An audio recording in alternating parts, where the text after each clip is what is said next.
4월 두 번째 주일을 함께 맞았습니다. 오늘도 참 좋은 날씨, 또 복되고 좋은 주일 주님 앞에 잘 오셨습니다. 주님의 은혜와 평강이 여러분의 심령 속에 함께 하기를 축원합니다. 창세기 12장부터 50장에 이르는 내용, 족장들의 이야기를 계속 함께 새벽마다 읽어가고 있습니다. 아브라함에 관한 이야기, 그리고 이삭에 관한 이야기를 한 조씩 살펴보았습니다. 오늘은 야곱을 살펴보려고 합니다. 야곱의 생애는 우리의 이야기와 참 많이 닮았습니다. 그의 삶은 죄인으로 살던 사람이 어떻게 새 사람으로 살게 되는지를 잘 보여준다 하겠습니다. 그래서 그의 이야기는 곧 나의 이야기, 꼭 우리의 이야기같이 들린다 하는 것이죠. 성화의 이야기입니다.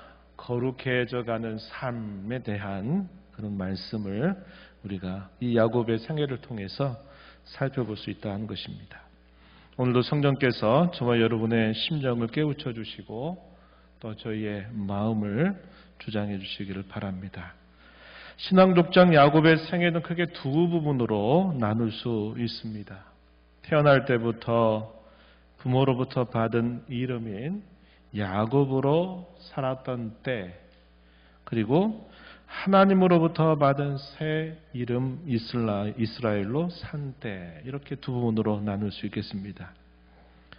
이삭이 나이 40세에 결혼을 해서 60세가 되어서 이 에서와 야곱을 낳습니다.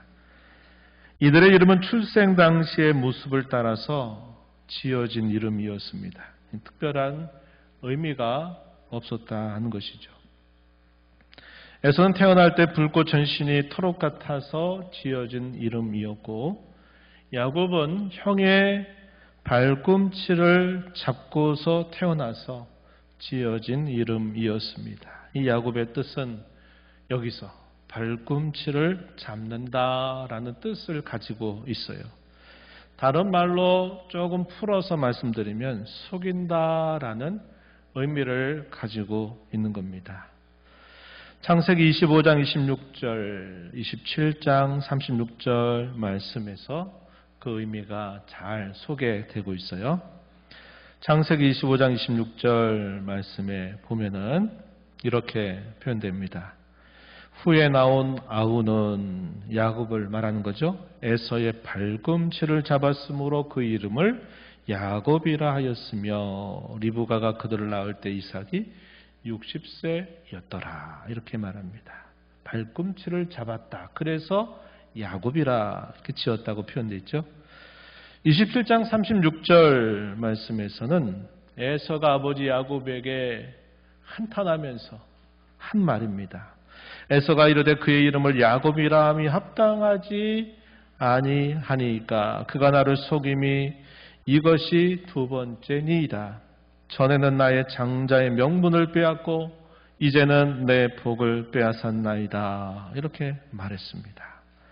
나를 속임이 두 번째다. 이렇게 에서가 한탄하면서 아버지 앞에 고백하는 표현이죠. 야곱의 이름의 뜻이 바로 그와 같다 하는 것을 보여주는 말씀입니다. 야곱은 그의 이름대로 상당한 시간을 살았습니다. 그의 생애에 대한 것들을 계산으로 추정해 보게 되면 약 97세, 거의 100세가 이른 동안, 말하자면 100년 동안 그는 야곱이라고 하는 이름으로 살게 됩니다. 자신보다 조금 먼저 태어났다 하는 것 때문에 장자가 되지 못한 것에 대해서 이 야곱은 대단히 서운하게 생각했고 안타까움을 가졌습니다.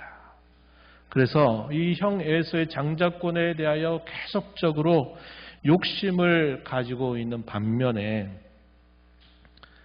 형이었던 에서는 그 장자권에 대해서 별다른 생각을 갖지 않았던 것으로 보여진다는 겁니다. 야곱은 에서의 장자권을 두 번씩이나 속여서 빼앗으려고 했습니다. 한 번은 형이 배고픈 틈을 이용해서 팥죽으로 형 장자권 내게 팔아라 맹세해서 장자권을 자기에게 달라고 한 번 했고, 또 한 번은 리브가와 함께 야곱을 속여서 장자의 축복을 빼앗는 일이 있었다 하는 것입니다. 그런데 이렇게 잘한 것처럼 보이는데 그렇게 한 결과는 상당한 대가를 치르게 됩니다. 형 에서에게서 도망을 쳐서 20년 세월을 바단 아람에 있는 삼촌 라반의 집에서 보내게 된 것입니다. 20년 만에 그곳을 떠나 다시 부모의 고향을 찾아오다가 약복강 나루에서 그에게 새로운 이름이 주어집니다. 형 에서 만나기를 두려워하는 야곱에게 하나님이 찾아오셔서 그의 이름을 이스라엘로 바꾸어 주시면서 그때부터 새로운 삶을 살게 되는 겁니다. 그 이후에 또 한 번 우여곡절을 겪다가 마침내 베델로 돌아왔을 때 하나님은 그 이름을 다시 한번 확증해 주십니다. 그 이름의 뜻이 뭘까요? 하나님과 겨룬다 혹은 겨루어 이긴다라는 뜻을 가지고 있습니다. 우리 입장으로 이 말을 바꿔보면 무슨 말이냐? 하나님이 져주신다라는 말입니다. 야곱이 이스라엘로 바뀌었다는 것은 하나님께서 이 야곱에게 이제 져주시겠다라는 그런 뜻을 그에게 준 것이죠. 창세기 32장 27절 28절 말씀에 보면은 이런 말씀을 우리가 읽게 됩니다. 그 사람이 그에게 이르되 내 이름이 무엇이냐? 그가 이르되 야곱이니이다. 그가 이르되 내 이름을 다시는 야곱이라 부를 것이 아니요 이스라엘이라 부를 것이니 이는 내가 하나님과 및 사람들과 겨루어 이겼음이니라. 그리고 그 후에 그가 다시 베델레에 올라갔을 때 하나님께서 또다시 그의 이름을 확증해 주세요. 35장 10절 말씀에서 하나님이 그에게 이르시되 내 이름이 야곱이지만은 내 이름을 다시는 야곱이라 부르지 않겠고 이스라엘이 내 이름이 되리라 하시고 그가 그의 이름을 이스라엘이라 부르셨다. 이렇게 표현되어 있습니다. 야곱은 이스라엘이라고 하는 이 새 이름을 받고서 50년을 더 살다가 죽게 됩니다. 그래서 야곱으로 살았던 때가 한 100여 년 세월, 이스라엘이라고 하는 이름으로 살던 것이 약 50여 년 세월에서 그가 한 150년 정도를 살아요. 정확하게 말하면 147세를 그가 살다가 부름을 받게 됩니다. 야곱의 생의 분기점은 그 자신이 스스로 개척하거나 만든 것이 아니었습니다. 말하자면 그가 노력하고 애써서 자수성가한 것이 아니란 말입니다. 그것은 전적으로 하나님의 손길이었습니다. 하나님이 야곱을 찾아오셔서 그와 함께 하셨기 때문이란 말입니다. 하나님이 그와 동행하셨기 때문이었어요. 그것에 대한 더 깊은 원인에 대하여 성경은 이렇게 가르쳐주고 있습니다.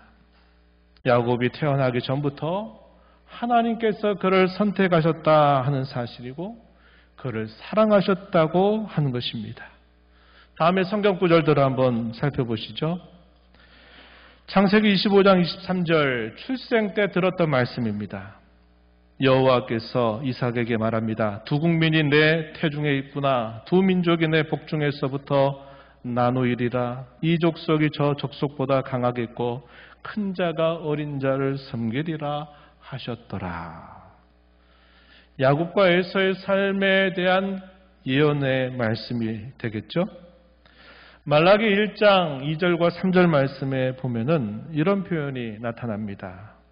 나 여호와가 말하노라. 에서는 야곱의 형이 아니냐. 그러나 내가 야곱을 사랑하였고 에서는 미워하였으며 이렇게 표현하고 있습니다. 신명기 7장 7절 8절 말씀에 모세는 이스라엘 자손들로 하여금 그들이 교만할 것을 경계하면서 이렇게 그들에게 설교 가운데 말을 했습니다. 우리 함께 이 말씀 읽어볼까요? 신명기 7장 7절 8절 함께 읽어봅니다. 여호와께서 너희를 기뻐하시고 너희를 택하심은 너희가 다른 민족보다 수요가 많기 때문이 아니니라. 너희는 오히려 모든 민족 중에 가장 적으니라. 여호와께서 다만 너희를 사랑하심으로 말미암아 또는 너희의 조상들에게 하신 맹세를 지키려 하심으로 말미암아 자기의 권능의 손으로 너희를 인도하여 내시되 너희를 그 종되었던 집에서 애굽 왕 바로의 손에서 속량하셨나니. 아멘. 뭐라고 말합니까? 여호와께서 너희를 기뻐하시고 너희를 택하신 이유는 너희가 다른 민족보다 수요가 많기 때문도 아니라 오히려 너희는 반대다. 다만 너희를 사랑하심으로 말미암아 또는 조상들에게 하신 맹세 약속으로 말미암아 너희를 이렇게 하신 것이다 라고 말해주고 있는 겁니다. 다른 이유가 아니라는 거예요. 하나님이 다만 너희를 사랑하셨기 때문이다. 이 사실을 분명하게 말해주고 있는 것이죠. 야곱이 무슨 선이나 악을 행하기 전부터 하나님은 그를 선택하셨고 그를 사랑하셨다는 말이죠. 그러하기에 야곱이 그의 이름처럼 속이는 자로 살았어도 하나님은 그를 이스라엘이 되게 하셨다는 말입니다. 오늘 우리에게도 마찬가지입니다. 하나님이 우리를 선택하셨고 우리를 사랑하시기 때문에 우리는 하나님의 자녀요 상속자, 그리스도인 성도, 그리스도의 몸, 그의 신부라는 이름을, 그러한 영광스러운 이름을 얻게 되었다고 하는 것입니다. 야곱이 그의 인생 가운데 처음 겪는 큰 공경 가운데 하나님은 그를 찾아오셔서 동행을 약속해 주셨습니다. 형의 얼굴을 피해서 어머니의 고향 밧단 아람으로 도망가던 중 루스에서 길거리에서 잠을 청하고 있는 이 야곱에게 하나님께서 꿈속에 나타나신 겁니다. 하늘과 땅을 잇는 큰 사닥다리를 보여주시고 그 사닥다리를 위아래로 오르내리는 천사들의 모습을 보여주셨습니다. 그리고서는 그에게 하나님이 약속해 주세요. 언약의 복을 약속하시고 동행하시겠다고 하는 약속을 야곱에게 주신 것입니다. 이 내용은 창세기 28장 13절 이하로부터 15절에 기록이 됩니다. 한번 그 말씀을 한번 보시죠. 나는 여호와니 너의 조부 아브라함의 하나님이요 이삭의 하나님이라. 내가 누워있는 땅을 내가 너와 내 자손에게 주리니 내 자손이 땅에 티끌같이 되어 내가 서쪽과 동쪽과 북쪽과 남쪽으로 퍼져나갈지며 땅의 모든 족속이 너와 내 자손으로 말미암아 복을 받으리라. 15절 한번 잘 보세요. 내가 너와 함께 있어 내가 어디로 가든지 너를 지키며 너를 이끌어 이 땅으로 돌아오게 할지라. 내가 내게 허락한 것을 다 이루기까지 너를 떠나지 아니하리라. 하나님 이러한 약속을 야곱에게 주신 것입니다. 하나님은 이 하신 말씀처럼 야곱과 동행하셔요. 그런데 그가 특별히 인생 가운데 큰 위기를 만나게 될 때에는 하나님께서 그에게 직접 나타내 주시는 일을 행하신 것입니다. 창세기 31장 3절의 말씀은 밧단 아람에 있을 때 하나님께서 야곱에게 주셨던 말씀이에요. 여호와께서 야곱에게 이르시되 내 조상의 땅 내 족속에게로 돌아가라. 내가 너와 함께 있으리라 하신지라. 하나님은 야곱에게 말씀하신 것처럼 계속 그와 동행하시는데 그가 특별하게 위기 상황을 만나서 문제 해결을 해결할 수 없는 상태가 될 때에는 하나님이 직접 그분의 음성을 야곱에게 들려주시면서 그를 위로하시는 것입니다. 하나님이 약속하신 대로 야곱과 동행하셨다는 것을 우리는 그의 생애 가운데서 살펴볼 수 있습니다. 하나님은 베델에서 처음 그와 동행하시겠다고 약속하셨는데 먼저 그가 살았던 긴 여정을 통해서 또다시 베델이라고 하는 곳으로 돌아오기까지 과정을 살펴보고 그리고 과연 하나님이 어디서 그렇게 하셨는가 하는 것을 우리가 함께 짚어보겠습니다. 먼저 그의 여정을 좀 여러분들에게 소개합니다. 여러분 대략 알고는 계시겠지만 제가 한번 여러분들에게 소개해 드릴게요. 약 30년 정도 흐르는 동안 야곱이 출발했던 곳이 어디였냐면 부엘세바라고 하는 부모의 집에 있을 때였습니다. 그가 그곳에서 출발을 해서 그가 한 30여 년이 지나고 난 다음에 베델로 돌아오게 되는 경로, 어떠한 경로가 있었는가 하는 것들을 좀 여러분들에게 소개해 드릴게요. 앞에서 살펴본 것처럼 야곱은 이 부엘세바에서 에서의 낯을 피해서 밧단 아람으로 가다가 루스에서 잠을 잘 때 하나님이 동행하시겠다고 하는 약속을 해주십니다. 야곱은 그곳의 이름을 베델이라고 불렀습니다. 그곳을 떠나 밧단 아람 라반의 집에서 20년 세월을 머물게 되면서 가정을 꾸리게 되죠. 그가 라반에게 말하지 않고 도망치듯이 빠져나오다가 10일 정도가 지난 다음에 라반을 만나는데 어디서 만나냐면 길르앗 산에서 라반을 만나게 됩니다. 마치 도망치다가 붙잡힌 꼴이 된 것이죠. 그런데 그곳의 이름이 나중에 뭐라고 지어지냐면 미스바라고 이름을 짓습니다. 증거의 무더기라는 곳이에요. 거기서 한번 또 위기를 만났을 때 하나님이 또 개입하셔서 그곳에서 라반과 야곱이 언약을 체결하면서 그곳 이름을 미스바라고 부르게 된 겁니다. 그 미스바에서 떠나서 마하나임을 걸쳐서 그가 에서를 만나기 전에 어디에 가느냐? 약복강 나루에 머물게 됩니다. 그 약복강 나루에서 하나님을 배웠다 해서 그는 그곳의 이름을 뭐라고 짓냐면 분이엘, 하나님의 얼굴에 뜻하는 이름을 짓게 됩니다. 그리고서는 형 에서와 감격적인 상봉을 하고 난 다음에 야곱은 어디를 가냐면 숫곳이라고 하는 곳에 머물게 됩니다. 그리고 거기에서 조금 떨어진 세겜이라고 하는 것에 이르게 되는데 이 세겜에서 그가 또 큰 일을 만나게 되는 겁니다. 사실은 그의 아들들이 잔악한 그런 사건을 일으키게 된 경우죠. 그리고 난 다음에 그가 마침내 어디로 가게 되냐면 베델에 이르게 되는 겁니다. 그래서 그 베델에 이르렀을 때 그가 뭐라고 부르냐면 엘 베델이라고 부르는 겁니다. 무슨 뜻일까요? 베델의 하나님이란 뜻이에요. 오늘 여러 명칭들이 많이 나오는데 그 명칭들에는 야곱이 자기 신앙 경험을 그곳의 이름으로 짓게 된 것을 우리가 살펴볼 수 있게 됩니다. 그래서 그가 베델에서 하나님의 동행 약속을 받고 나서 그가 또다시 베델로 돌아오기까지 30여 년 세월을 조금 전 말씀드렸던 그러한 경로들을 통해서 그가 돌아오게 되었다 하는 거예요.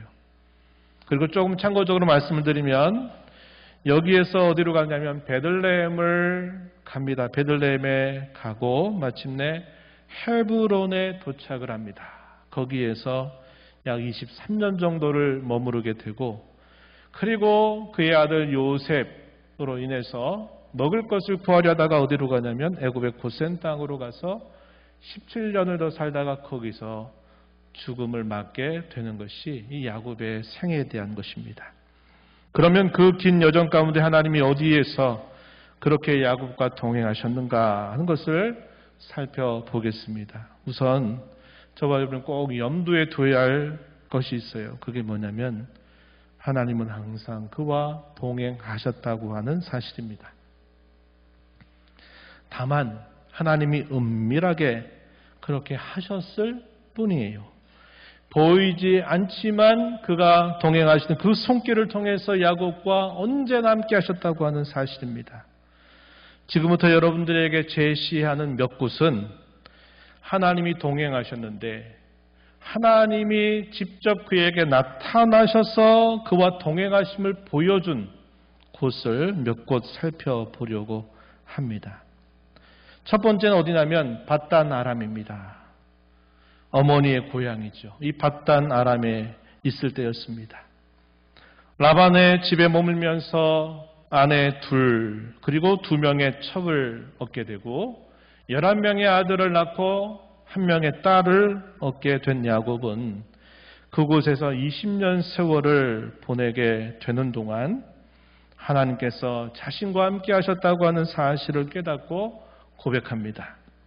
창세기 31장 42절 말씀 보시면 이렇게 야곱이 고백하는 말이에요. 우리 아버지 하나님 아브라함의 하나님 곧 이삭이 경외하는 이가 나와 함께 계시지 아니하셨더라면 외삼촌께서 이제 나를 빈손으로 돌려 보내셨으리다마는 하나님이 내 고난과 내 손의 수고를 보시고 어젯밤 외삼촌을 책망하셨나이다. 이게 무슨 상황인지 여러분 떠오르십니까? 야곱이 삼촌 라반에게 아무 말도 없이 가족들을 데리고 도망치듯 빠져나오다가 10일 만에 결국 이 라반을 만나게 된 때 나누었던 대화입니다. 거기서 야곱이 뭐라고 고백합니까?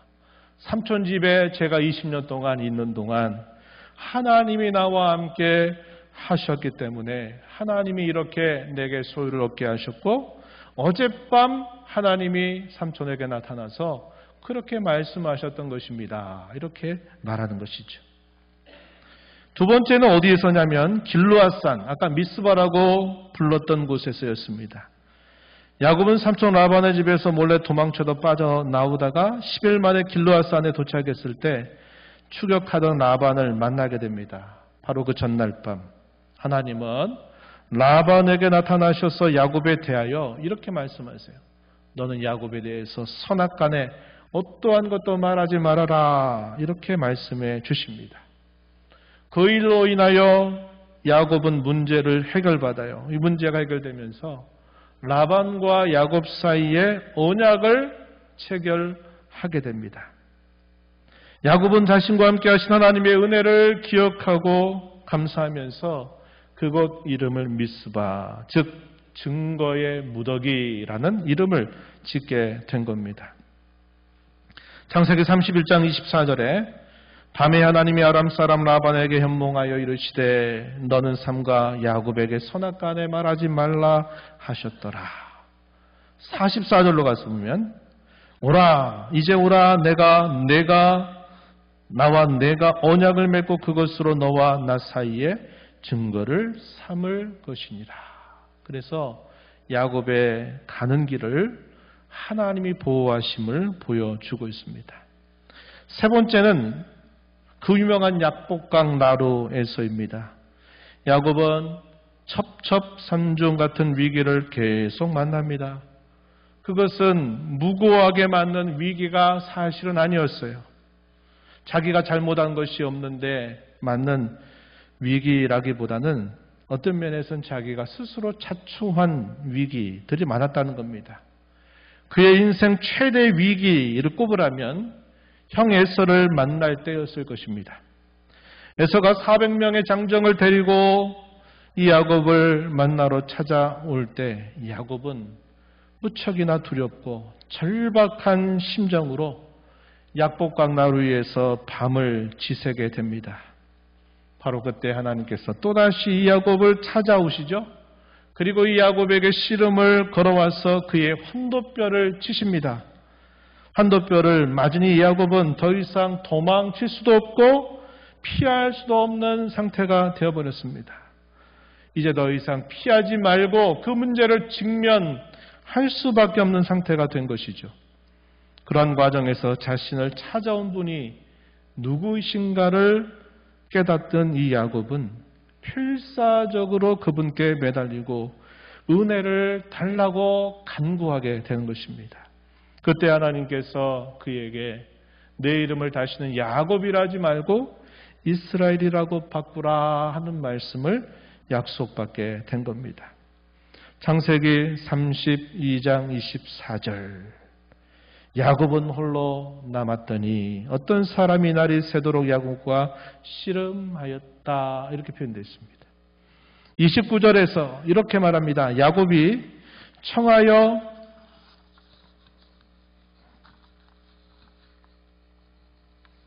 페이지가 잠깐만요. 야곱이 청하여 이르되 당신의 이름을 알려주소서. 그 사람이 이르되 어찌하여 내 이름을 묻느냐 하고 거기서 야곱에게 축복한지라. 거기서 마침내 은혜를 간구하고 그 은혜를 입게 된 것입니다. 야곱은 하나님의 얼굴을 배웠다고 하는 뜻으로 그곳 이름을 브니엘이라고 불렀습니다. 그 이후에 놀랍게도 야곱은 이 형 에서와 어떤 만남을 갖느냐, 뜨거운 감격스러운 만남을 갖게 되면서 그 오랜 세월 동안 가졌던 마음의 짐과 고통을 덜어낼 수 있게 되었던 것입니다. 마지막으로는 베델에서죠. 야곱은 형 에서를 만나고 난 다음에 안타깝게도 베델로 올라가라고 하는 하나님의 명령을 지체하게 됩니다. 그리고 자신이 30여 년 전 하나님께 서운했던 그대로 내가 이 베델로 올라가겠다고 서운했던 그 내용들을 이행하는데 지체하게 된 것입니다. 숲곳에서 머물더니 세겜에 가서는 그곳 땅을 사가지고 거기에서 머물게 된 것입니다. 그러다가 또 하나의 사건이 터지죠. 그의 딸 디나가 그곳 투장 하몰의 아들이었던 세겜에게 강간을 당하게 된 사건입니다. 야곱의 자식들은 그것을 빌밀 삼아서 그곳에 있는 사람들을 속여서 그들을 잔악하게 복수를 감행하게 됩니다. 그 일로 인하여 야곱은 그 주변에 있는 모든 사람들 때문에 큰 두려움에 사로잡히게 되죠. 그럴 때 하나님은 또다시 그에게 나타나셔서 그를 지켜주시고 베델로 올라가라고 촉구하시게 됩니다. 그때 비로소 야곱뿐만 아니라 그의 모든 가족들이 그동안 하나님을 섬긴다 하면서도 그들이 늘 또 한편으로 가져왔었던 신상들을 다 땅에 묻고 온전한 마음으로 순종하면서 베델에 오르게 된 것입니다. 그때 하나님께서 이 야곱에게 베델에서 언약의 복을 또다시 약속해 주시게 됩니다. 창세기 35장 10절로 12절 말씀에 그게 표현되어 있어요. 여기서 아까 우리가 살펴본 것처럼 또다시 야곱의 이름을 다시는 야곱이라고 하지 말고 이스라엘이라고 하라, 이렇게 확증해 주시면서 하나님이 이런 약속을 그에게 또 말씀해 주셨어요. 11절 말씀에 보면 하나님이 그에게 이르시되 나는 전능한 하나님이라. 생육하여 번성하라. 땅 번성하라. 한 백성과 백성들의 총회가 내게서 나오고 왕들이 내 허리에서 나오리라. 내가 아브람과 이삭에게 준 땅을 너에게 주고 내가 너의 후손에게도 그 땅을 줄 것이다. 이렇게 하나님이 말씀을 해주시게 됩니다. 야곱은 처음 베델에서 자신에게 나타나신 하나님이 지난 30여 년 세월 동안 자신과 동행해 오셨음을 깨닫게 됩니다.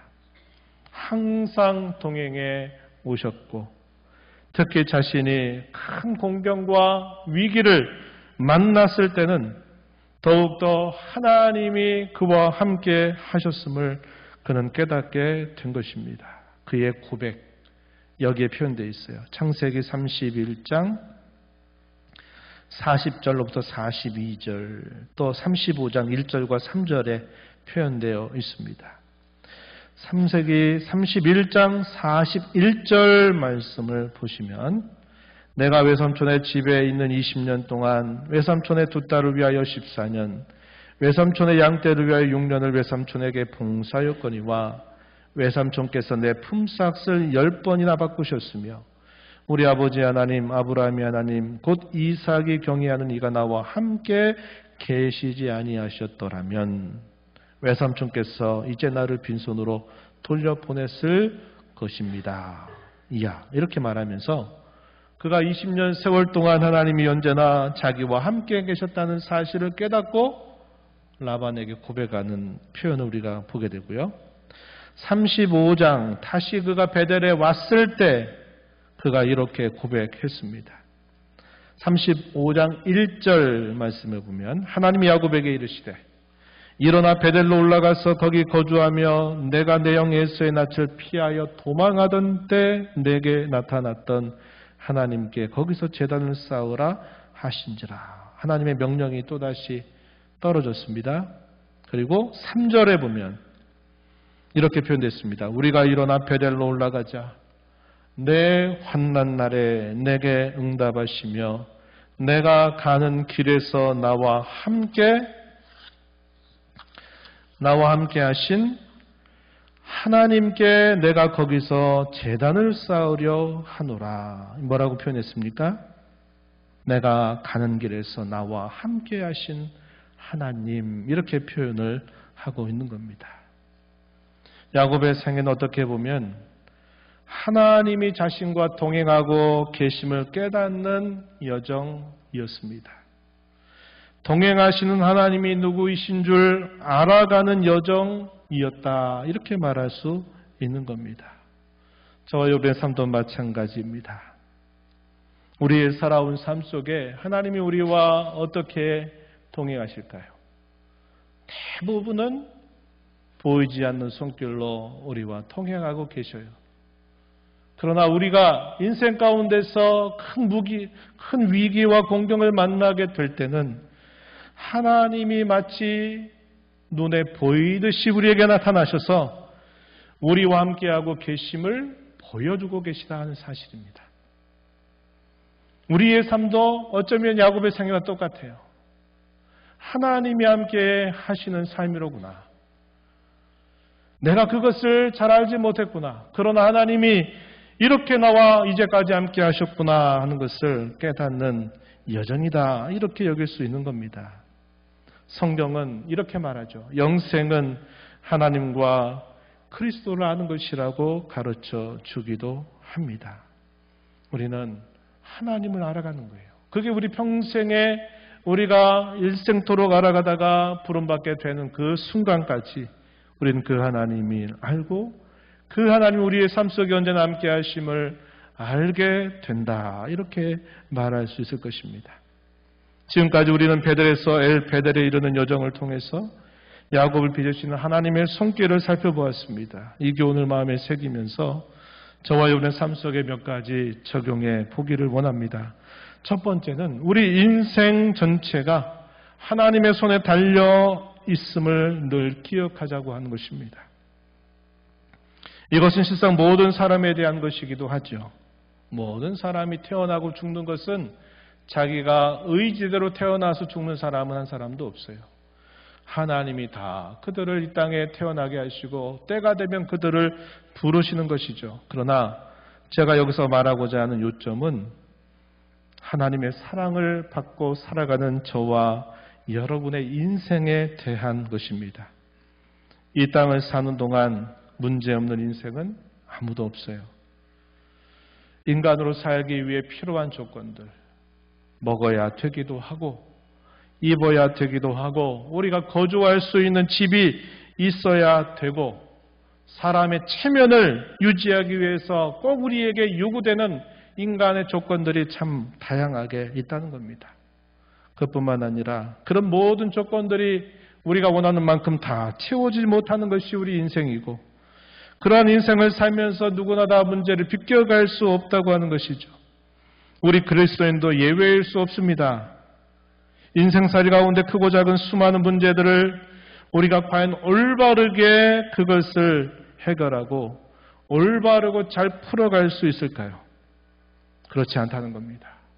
우리의 인생의 문제는 내가 푸는 것이 아니라 하나님의 손길로 풀리고 있는 것입니다. 그것은 우리 자신에게 있지 않고 하나님께 달려 있다고 하는 사실이죠. 우리 이사야서 40장 이하에 보면 위로의 책이라고 부르는 이 말씀 속에 중요한 성경 구절들 있는데 이걸 다 소개하기는 그렇고 한번 보시죠. 46장 3절과 4절 말씀 한번 우리 함께 읽어볼까요? 이사야서 46장 3절 4절 읽어보겠습니다. 야곱의 집이여 이스라엘 집에 남은 모든 자여 내게 들을지어다. 배에서 태어남으로부터 내게 안겼고 태에서 남으로부터 내게 업힌 너희여 너희가 노년에 이르기까지 내가 그리하겠고 백발이 되기까지 내가 너희를 품을 것이라. 내가 지었은즉 내가 업을 것이요 내가 품고 구하여 내리라. 아멘. 뭐라고 말씀합니까? 여기선 야곱, 이스라엘이라는 말을 계속 반복적으로 표현하고 있어요. 여기서 말한 야곱은 실제 야곱을 의미한다라기보다는 좀 확대된 의미라는 걸 알 수 있죠. 하나님의 택하신 백성들을 표현하고 있는 말이다 하는 겁니다. 우리가 앞에 살펴본 것처럼 야곱의 생애는 태어날 때부터 100여 년 세월 동안 늘 그 이름대로 거의 살아왔다는 거예요. 많은 문제들을 자초했고 많은 문제들을 안았습니다. 그렇지만 하나님이 그에게 나타나셨어요. 깊은 원인에 대해서 생각해 봤어요. 하나님이 야곱을 사랑하셨다. 큰 자가 작은 자를 섬기게 하겠다라고 하신 하나님의 뜻이 있었고 하나님이 왜 야곱을 택하셨느냐 하는 것은 야곱이 훗날에 하나님을 믿고 섬길 걸 내다보시고 한 것이 아니라 야곱을 다만 사랑하셨기 때문에 그를 택하셨고 그의 삶 속에 수많은 문제들을 안고 있었음에도 불구하고 하나님은 그의 약속대로 이 야곱을 만나주시고 동행하시고 그를 빚어주셔서 마침내 이스라엘이 되게 해주셨다고 하는 것을 우리가 살펴왔다고 하는 겁니다. 우리 인생의 전체는 내가 풀 수 있는 게 아니에요. 하나님의 손에 달려있고 하나님에 의해서 풀리는 인생을 살고 있다는 확신을 가지고 살아가자고 하는 것입니다. 두 번째, 하나님은 삶 속에서 우리를 빚어가심을 확신하자고 하는 것입니다. 믿음은 진리에 대한 확고한 지식과 그것에 대한 확고한 확신으로 구성됩니다. 야곱의 삶을 하나님이 동행하시고 붙드시고 인도하시는 한 그의 삶은 이스라엘의 삶이 되는 것입니다. 그처럼 우리와 동행하신 하나님이 우리를 일과 사건 속에서 끊임없이 그렇게 빚어가실 것을 우리는 늘 신뢰하면서 살아가야겠습니다. 우리 인생의 주권이 나에게 달려있지 않고 하나님께 달려있음을 고백하면서 그분의 손에 맡겨드리는 자세를 가지고 살아야 하겠다는 것입니다. 로마서 9장 21절에 토기장이가 진흙 안덩이로 하나는 귀 있을 그릇을 하나는 천 있을 그릇을 만들 권한이 없느냐. 토기장이의 주권을 우리에게 깨우쳐 주죠. 이사야서 64장 8절에서는 또 이렇게 말합니다. 그러나 여호와여 이제 주는 우리 아버지시니이다. 우리는 진흙이요 주는 토기장이시니 우리는 다 주의 손으로 지으신 것이니이다. 이렇게 고백하고 있습니다. 우리의 인생의 주권이 하나님께 달려있고 그러하기에 우리는 하나님의 손에 우리 자신을 맡겨드리는 자세를 늘 갖고 우리의 인생을 빚어주실 하나님을 굳게 신뢰하면서 살아가자고 하는 것입니다. 마지막으로 우리도 하나님과 동행하는 삶을 사모하며 힘써 살아가야 하겠습니다. 야곱의 삶의 변화는 동행하신 하나님의 손길을 깨달을 때부터였습니다. 먼저 우리는 동행하시는 하나님의 손길을 깨닫는 것이 중요합니다. 우리가 앞에서 살펴본 것처럼 하나님이 동행하시는 것은 늘 계속되는 일이었어요. 대부분은 보이지 않도록 동행하시지만 큰 공경과 위기 중에는 보이도록 동행해 주신다고 하는 사실이죠. 하나님이 동행하신다는 사실을 깨닫게 되면 우리는 그때 비로소 하나님과 동행하는 삶을 살 수 있습니다. 하나님과 동행하는 삶, 그것은 곧 하나님을 기쁘시게 하는 삶이다. 성경은 우리에게 가르쳐 주고 있어요. 창세기 5장 24절에서 에녹이 하나님과 동행했다라는 말씀이 기록되죠. 그 동일한 맥락을 히브리서 11장에서는 이렇게 받아서 설명해 줍니다. 우리 너무나 잘 아는 유명한 구절이에요. 믿음이 없이는 하나님을 기쁘시게 하지 못한다 그랬습니다. 에녹의 삶을 두고 신약성경 이렇게 표현한 거예요. 하나님과 동행하는 삶은 곧 하나님을 기쁘시게 하는 삶과 같다라고 설명해 주고 있는 구절이 되는 것입니다. 몇 가지 잘못된 동행은 우리가 주의해야 되겠어요. 뭐냐? 눈먼 동행. 눈먼 동행. 눈먼 동행이 뭡니까? 곁에 동행하고 있는데 내가 알지 못하고 있는 거예요. 동행한다고 하는 사실은 모르고 있는 거죠. 마치 무엇처럼? 예수님의 십자가 처형 이후에 시루와 절망에 빠진 제자들 가운데 두 사람이 엠마오로 가고 있던 중 부활하신 주님이 그들의 곁에 함께 하시면서 통행하시면서 얘기하는데 이들이 깨닫습니까? 못 깨닫습니까? 못 깨달아요.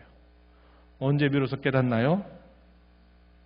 말씀을 들을 때 그들의 심령이 뜨거워지면서 자기 곁에 말씀하셨던 그분이 바로 그 예수님이라는 사실을 뒤늦게 깨닫게 되면서 그들이 진정한 동행을 평생토록 하게 되는 계기가 마련되죠. 불편한 동행도 있을 겁니다. 어떤 경우일까요? 마음이 서로 안 맞을 때죠. 주님이 우리에게 기대하시는 마음과 우리의 마음이 주님의 그 마음과 반대되면서 있을 때 하나님 우리와 동행하시는데 그게 불편한 동행이 될 수 있는 것입니다. 또 이런 경우도 있겠어요. 동상이몽. 딴 생각하고 있는 거죠. 누가 이걸 잘 보여줍니까? 3년 세월 동안 예수님과 동고동락했던 제자들. 동상이몽이에요. 자신들은 예수님을 통해서 기대하는 바와 예수님이 그들에게 말씀하신 바가 안 맞는 거예요. 딴 생각하고서 주님과 함께 3년을 사는 겁니다. 이런 동행은 우리가 늘 조심해야 되겠다는 것입니다. 이 땅에서 완전한 동행은 불가능할 것이에요. 그러나 더 좋은 동행은 가능하고 또 그렇게 하도록 힘써 살아가야 합니다. 긴 말씀을 듣고자 합니다.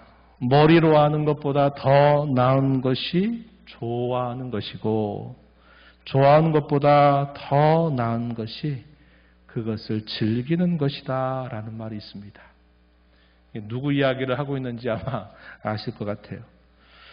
하나님과 동행하는 삶이 우리의 지식을 넘어서야 합니다.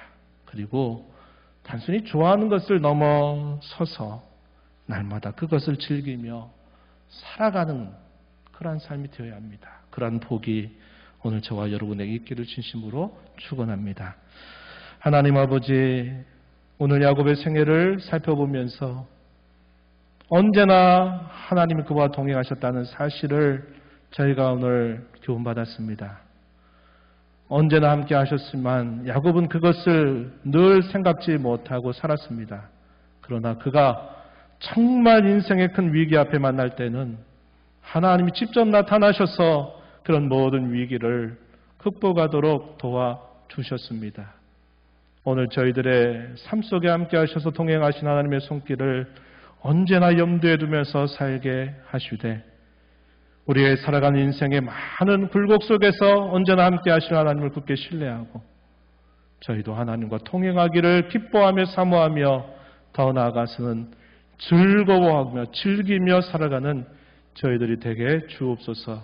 예수님 이름으로 기도하옵나이다. 아멘.